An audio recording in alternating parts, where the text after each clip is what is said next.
I'm an expert in human behavior and the human mind. I've been called a brain ninja every now and again. I love that. But really happy to be a part of this panel. I'll keep it a little bit behind, but I think this is a great topic, and I think some people are going to really benefit from today. Awesome. Well, let's bring up one of your co-panelists, Supna Doshi. Can you come up to the stage, please, and don't trip like Carlos did?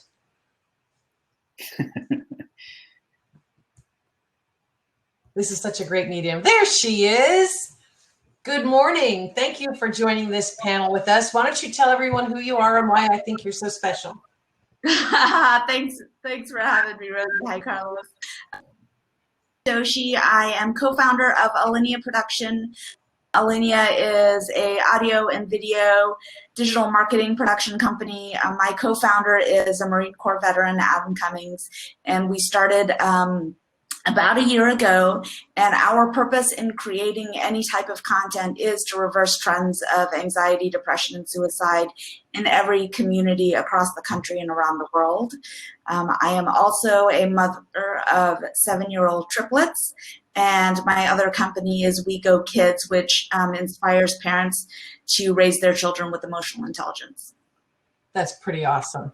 I don't know how you do it with 7-year-old triplets. I do not know how you do that.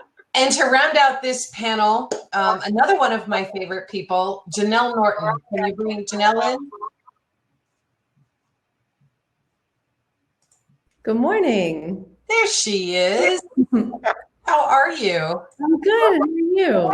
Wonderful. Why don't you share who you are, and then we'll get kind of rounded out, and why you're so special today. Sure. So I'm Janel Norton. I'm owner of Trinity Yoga. We might have some feedback here. How's that? I'm owner of Trinity Yoga, and I'm a yoga instructor and a iRest practitioner. iRest is a guided meditation that was developed at Walter Reed Medical by Dr. Richard Miller, and we use it a lot for trauma, people who suffer any kind of trauma, but we use it mostly for veterans, first responders. I do a lot of traveling for like O2X, Human Performance Company, and Brian Bill Foundation, all these people that work with veterans and first responders. We teach them yoga, and then I put them to sleep.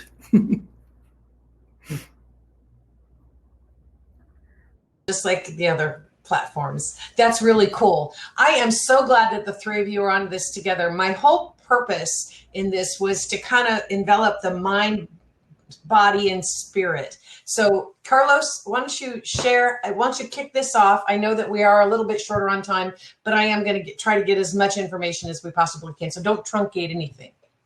Yeah, we'll do. Thank you, Rosie.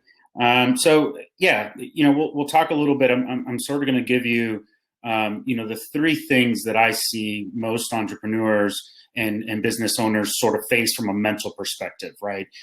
We know there's all kinds of challenges when it comes to the economy, finances, when starting a business, especially if you're a solopreneur.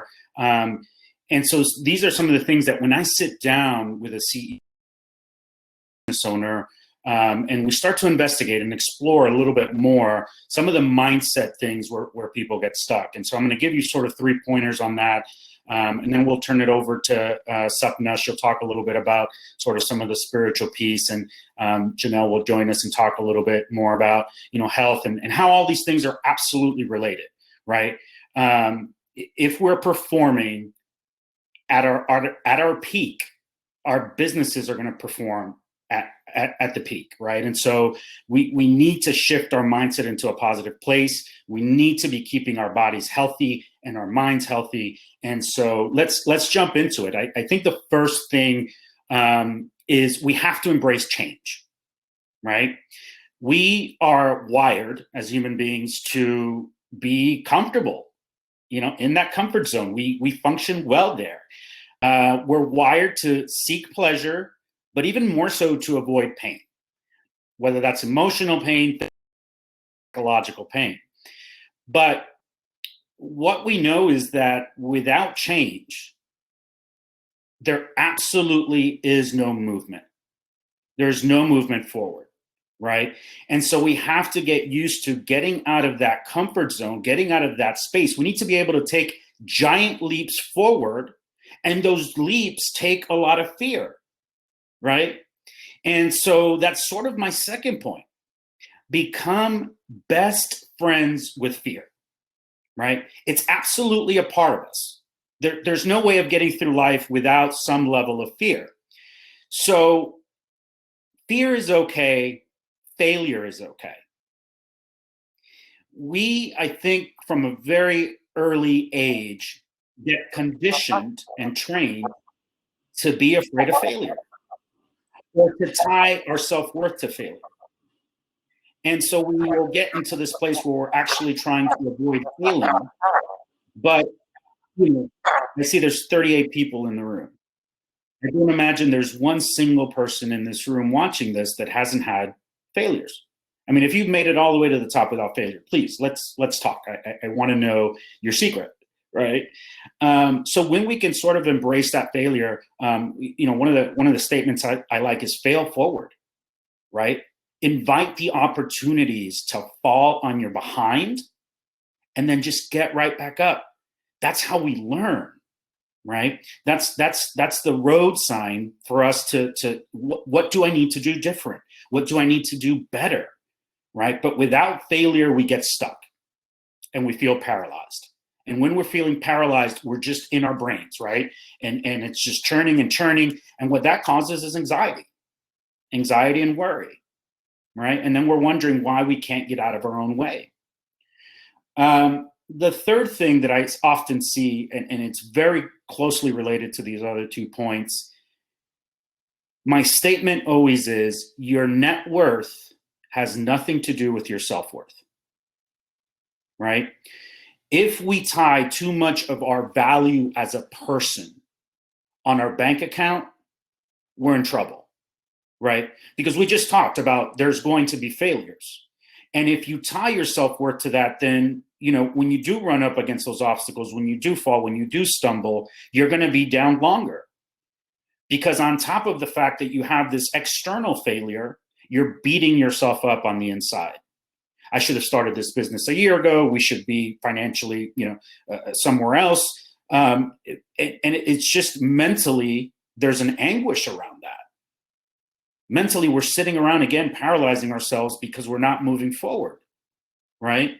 So your net worth has nothing to do with your self-worth. You need to think about the value you bring to the world, right? Your value as a parent, your value as a friend, your value as a human being, as a compassionate, loving human being, right? Sit into that, it's so much easier to get back up because failure doesn't mean crap to you, right? And you're like, hey, you know what? No big deal. I've done this 1,000 times, right? What I tell people when they're in that place where they really feel beaten up, right? One failure after another. I've been there, right? And it's a true struggle. Is to remind yourself of all of the successes you have had. You have come this far by succeeding, right? Maybe not just in business. Maybe it's with relationships. Maybe creating a healthy or good relationship, a healthy marriage. Everyone here has had successes. Let's focus on those, right? As entrepreneurs and people that are motivated, we're always looking at the next goal. What is the next thing? Where's the next place I need to go? But we often fail to just like stop for a minute. And Janel's going to talk about this mindfulness stuff, right? And like take a look over your shoulder. What's the last year look like? What are all these amazing things that you've done to get you here so far? And so I think those 3 things, embracing change, failing forward, allow those failures to happen, and don't tie so much of your value as a human being just to your business. Because when it comes to those rough spots, you want to be able to just jump right back up and move forward. So those are sort of 3 things that I want people to keep in mind as we're going through the rest of this presentation and see how all these things tie in. Thank you. Supna? Go ahead, Supna.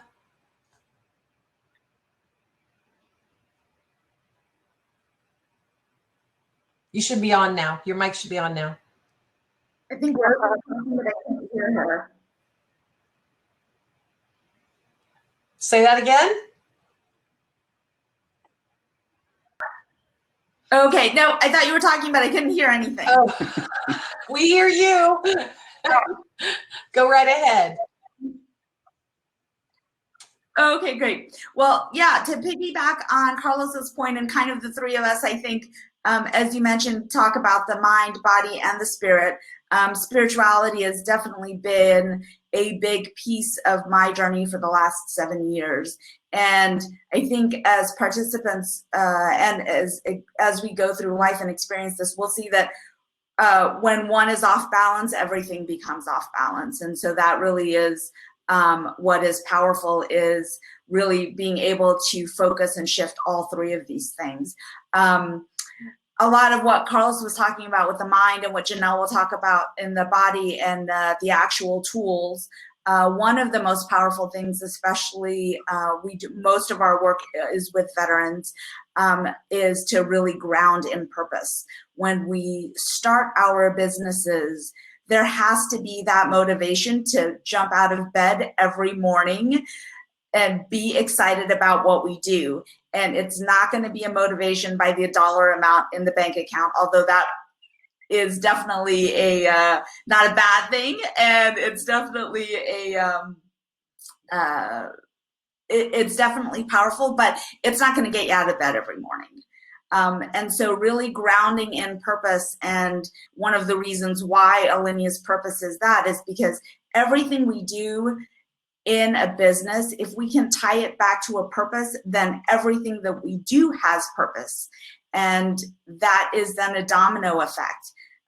Carlos was talking about gratitude and really recognizing the positive things that we've done over the last year in every day. But where we put our attention is what will grow. And that is really the power of the purpose, and of really focusing on the amazing parts of our day and learning from the things that weren't so amazing. But when we can put our attention on those amazing pieces and how we really made impact, that is what you will see will grow in your everyday.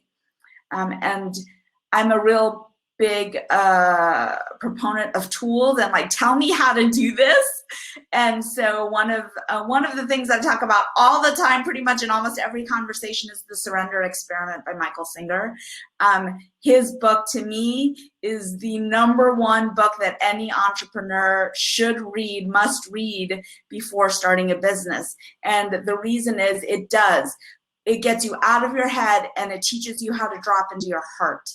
And for me, when we run a business from our mind, we miss out on so much, because when we can really drop into our heart, we tend to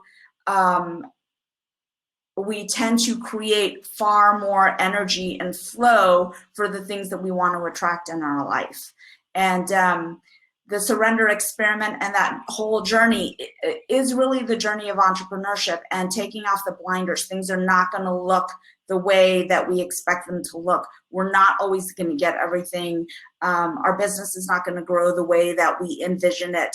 It can be even more beautiful than our mind has the possibility to think, when we can drop in our heart and lead from purpose. Powerful information, and it's really stunning to me that you have been able to so seamlessly do the mind and the spirit part. And I recognize, and everyone should, that those are so interconnected. We feel like if we don't, we feel so disconnected especially when we're running businesses, that one part has to function this way, and then a different part has to function this way. And what ends up happening is something gets neglected. Janel, how does that piece all fit in with your view on all of this? Okay, so I love how you guys slid in with all that. Thank you for doing that. Makes everything easier. So we like to say in the yogi world, we hold our issues in our tissues, right? I'm talking about the body part. So Supna touched on the somatic thing, like what you feel. Working a lot with trauma, we really like to drive this point home to people. So we, a lot of times, especially if you are affected by trauma, which who's not affected by trauma these days, especially if you own a business during COVID, right? Everybody's like, blah. So, you know, really connecting with what's going on in here. Like, does, you know, your heart hurt? Is your gut wrenched? Is your, all these things that are visceral to us. Listening to that and knowing when you need to take maybe a step back, maybe you need to take a little break away from whatever you're doing and just focus on yourself and make yourself well. As Supna was saying, that grounded, you can't really do a whole lot of good in the world if you're not operating from a solid space, right? And to get there, we have to keep not only our minds in shape, but our bodies have to be in shape too. So I'm a big yoga pusher, you know. I think, in fact, everybody can do yoga. If you're breathing, you can do yoga. It's not putting your leg behind your head and all that stuff. I always get the eye roll when I teach to a group of like 60 firefighters and they're told, oh, you're going to do yoga for the next hour. But I guarantee you, after they do, they're all coming up afterwards and saying, hey, can you maybe help me find a studio where I can do this, because they feel it in their body. It's something that everybody should try to experience with themselves. So when you're feeling like all out of sorts, and a lot of times what we do is we'll react to people or react to the circumstance instead of respond. So what yoga can do and the breath work is give us a tactical pause to just step back and just kind of let that settle for a minute, and then let your mind just kind of recollect, like, what do I need to do to move forward, instead of just, you know, tossing that vase across the room or yelling at, you know, my daughter or whatever it is, or my business partner. So really, there's lots of tools that you can use.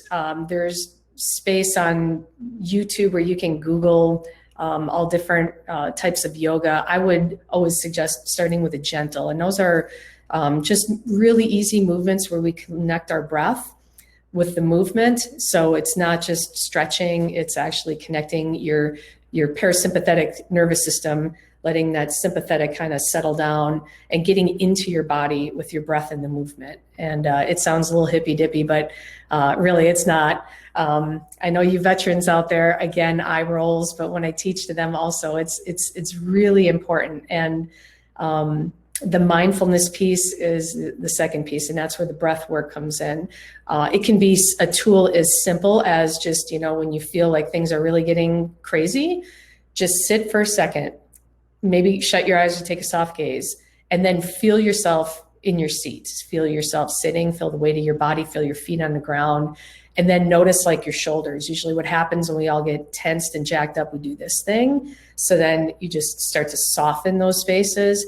And then bring your mind to your breath. And you can do a few things with that. You can notice the inhale, maybe the coolness of the inhale coming through the nostrils and the warmth of that exchange on the exhale. And that'll anchor your mind in that moment. And maybe you just take 5 breaths like that. And 10 is better, 20 is awesome. The longer you can do it, it'll lower your blood pressure, helps increase concentration, reduce hypervigilance, all that good stuff, just from using our breath. Am I rambling? No. Well, I had to chuckle. I watched a movie recently called The Intern with Anne Hathaway and Rene Russo and Robert De Niro. And Robert De Niro's doing yoga out on the like a lakefront.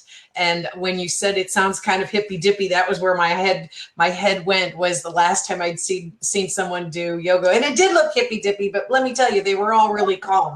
But of course, they're actors, so I totally get what you're saying. How do the three of you recommend that people try to find this balance between body and spirit? What should we be doing every day to make that happen? Anybody is good. I'd say, you know, first thing in the morning, be intentional, right? It's easy to start off the morning and, you know, we're busy. We have emails to get to and sort of jump on that phone, right? Mm-hmm. Just pop it right in front of our face. And, you know, I say be intentional. Get up in the morning, and just like, sit at the kitchen table, sit on the couch, and just sort of, what do I need to do today? What am I feeling today? What's going on with me internally? And just get your mind in the right place. I know people have these great ways, right? They'll exercise for 20 minutes, maybe do a little meditation, for 20 minutes. And that first hour, right? I know it's like, well, geez, I already get up so early, Carlos. What do you mean? Get yourself up an hour earlier. It'll take you a week to get used to it. And you will start the day with such a positive mindset and such a good feeling and prepared, right? But when you're jumping out of bed and just rushing into the day, you set the tone. That's going to be the tone for the rest of the day, right? So just set the intention, right? Set the intention, sit a few minutes quietly and what do you want for yourself that day? Yeah, Tony Williams is exclaiming that he cannot possibly get up an hour earlier. And he's hoping for just 10 minutes. But I think the point is valid. I'm one of those people, as many are that are on here, because I talk to you at 4 and 5 o'clock in the morning on Facebook. You're early risers anyway. But the point is, then I don't need to get up an hour earlier. I just need to utilize that first hour of my time more intentionally, as you said. So, and I think, Rosie, I think it's really a mindset shift, because this is a daily practice, but it's a way of life. This requires practice day in and day out. And I think what we find, especially, it's definitely more intense now, is that we give up our control. We give up control of our schedule. We give up control of our day. We really give up control over the decisions that we make. And we say that, well, I can't do this for myself because of ... And that is just really a story that we tell ourselves. Mm-hmm. We have control over our day. We have control over our lives. We have control over the experience that we want to create this day to be for us. And it is our responsibility to make that happen and nobody else's. Uh-oh, where did Carlos go? Janel, what do you think about all of that? Unmute. Yeah, I was just typing somebody. They talked about the gratitude thing, which is huge. I know Supna is big into that too.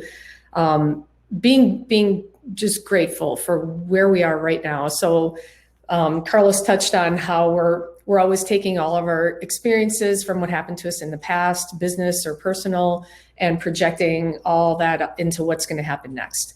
So we want to be right here, right now, and in this present moment, dealing with that and try not to let all that. Yeah, we need those experiences to draw from to make our next decisions, but really being mindful in this present moment with what's coming next, without getting too projected ahead, I think. And the gratitude practice of just feeling like I'm thankful for what I have right now, thankful for turning on a light switch and having electricity. We have people in the world that don't have that, all these little things that we have so much in this country to be grateful for in our lives, even though we might be in some circumstances that, our businesses are not doing what we want them to, but we're still here and we're healthy and things are going okay. So just take it one moment at a time. Well, I appreciate that you've each I'm sorry, go ahead, Supna, you have something?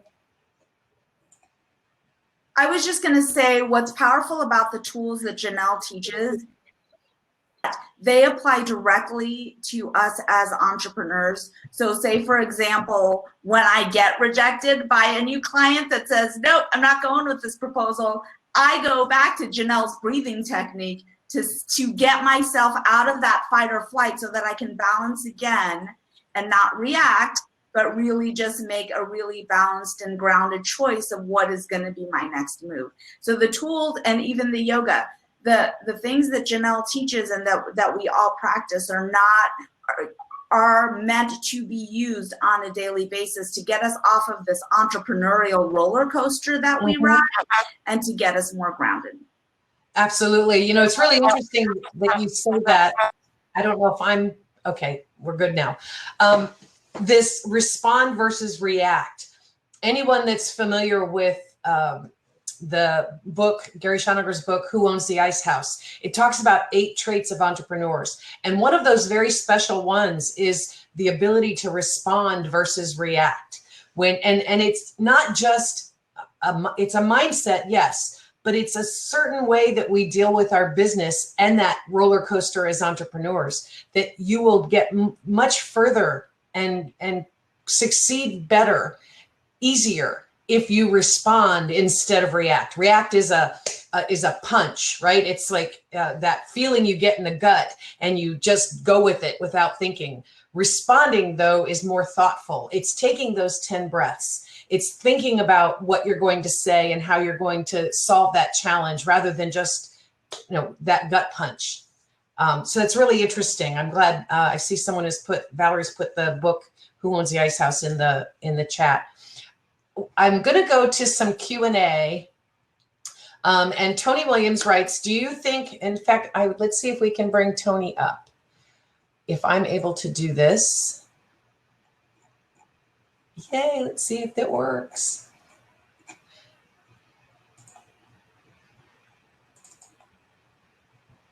Nope, I can't. But Tony asked, oh, yes, there is. Tony, you asked a question. Do you think there's a cultural difference when it comes to yoga with African Americans and Latinas? Anybody? Is there some cultural difference? I don't think so. I think everybody has a different approach to how they, as far as like what religious backgrounds, things like that. So a lot of things that I have run into is like yoga is a different religion. It doesn't mix with my religion, and my answer to that is like it's not a religion. It does come from different backgrounds that are Eastern, and it might have some of that flavor to it, but you can practice it to actually strengthen your spirituality, whatever it is, whatever your background, whatever your culture. Basically, it's just you. It's not anything external. You're not, calling to anything external. You're calling internal. So whatever is within you that you need and want to tap into. It's the simplest explanation I can give. Thank you for that. And I can't get Tony off of the screen now, so I don't know how to do that. Maybe Alex or JR can figure that out. Matthew Cook, oh, there it is. Thank you. Matthew Cook.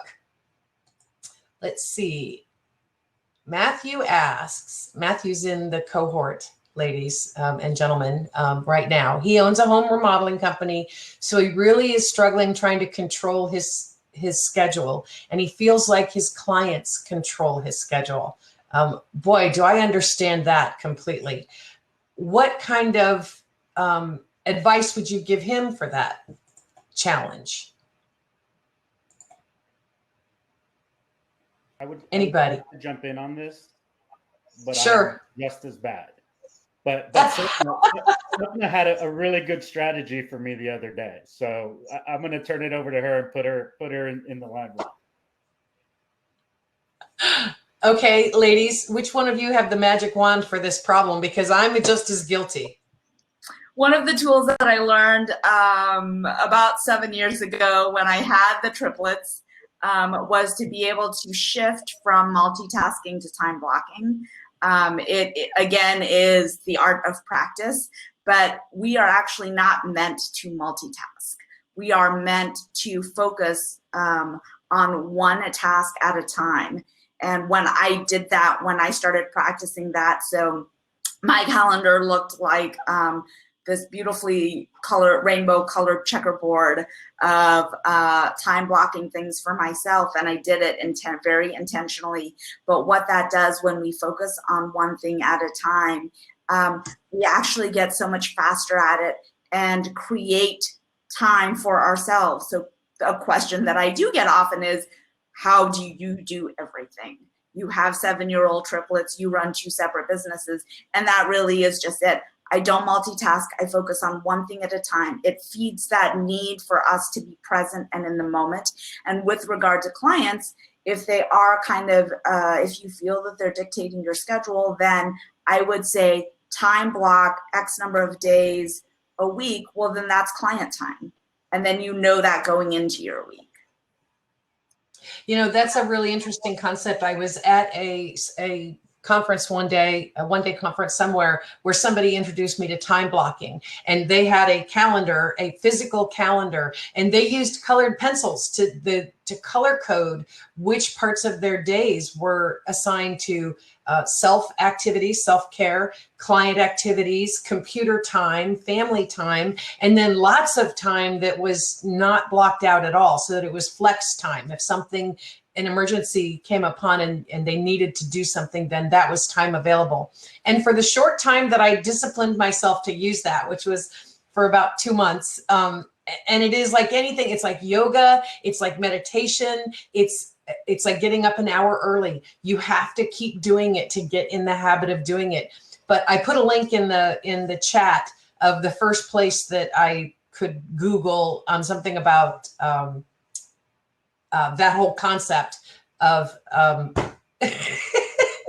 time blocking. Thank you. Because now I'm thinking about time blocking and task charting and theme days and things like that. However you need to make this work, it really is just taking time to get used to it, like getting up an hour early or doing a meditation every morning and that kind of thing.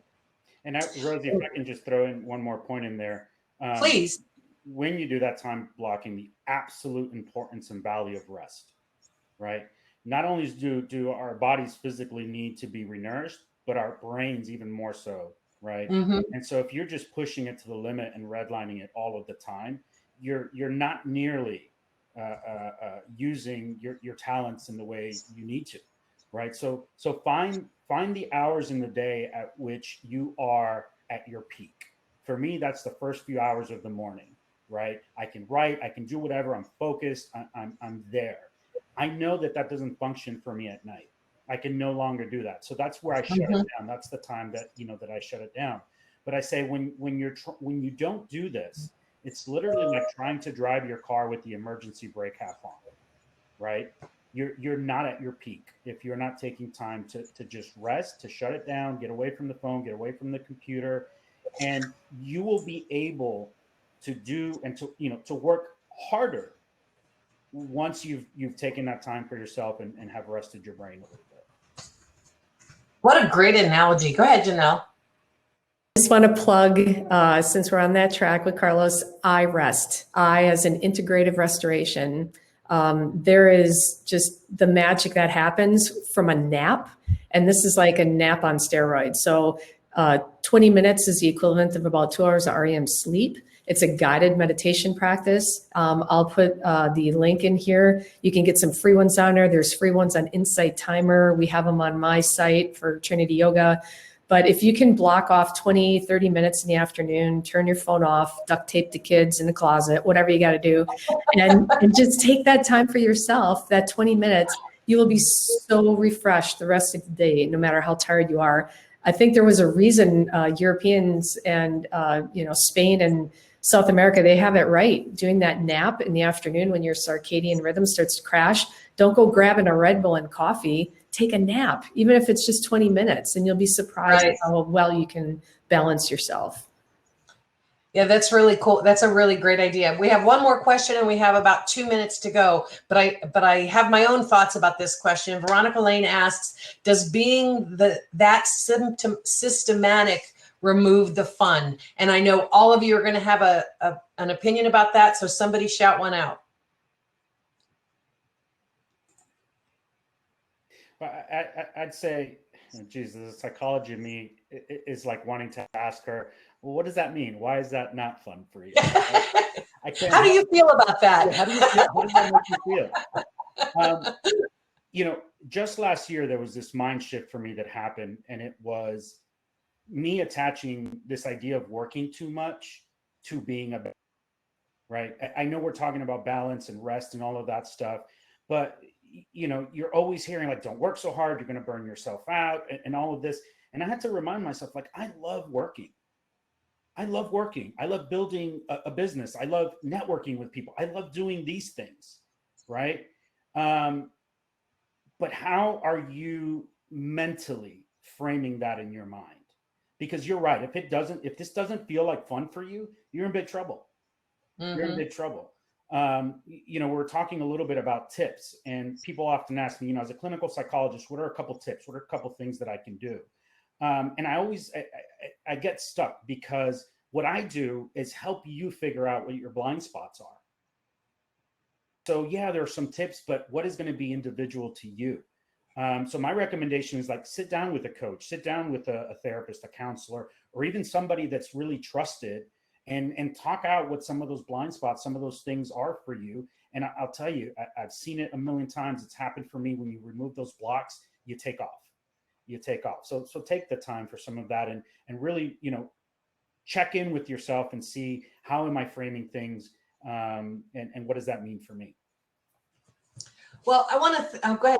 No, you got about 20 seconds. Yeah, just to piggyback on what Carlos said, I think when you're starting this journey, only do things that you love to do, that really resonate with you, that motivate you to continue to do them. I think that's really important in setting a new process for yourself. Great. Janel, final word? Don't feel guilty to take downtime. That's you got to refill the well to be able to go back out into the world and do what you do. That's great. That was all. I don't know. I got so much from this session, and I'm sure that everyone else has too. I hope that answered everyone's question. Veronica, if that does not answer the question that you asked, you can look for any of our speakers on their profile page on Tampa Bay Startup Week. Their contact information is there in some form or another, whether it's their LinkedIn or their email address. But these are some of the greatest people in our community that are going to help us with the mind, body, spirit challenges that we're all facing, especially now during COVID. So thank you all for attending. I've enjoyed having you. Thank you so much, Carlos, Supna, and Janel, for taking the time to do this, and for being the first virtual session on Tampa Bay Startup Week. Yay, veteran track. And have a great week, everybody. Go back into base camp. The next session starts at 10 o'clock, and I'm sure that the banners on the right and left will help you navigate, but there's lots of help available in the base camp to help you get through to the next one, and we look forward to seeing you again. Thank you. Thank you.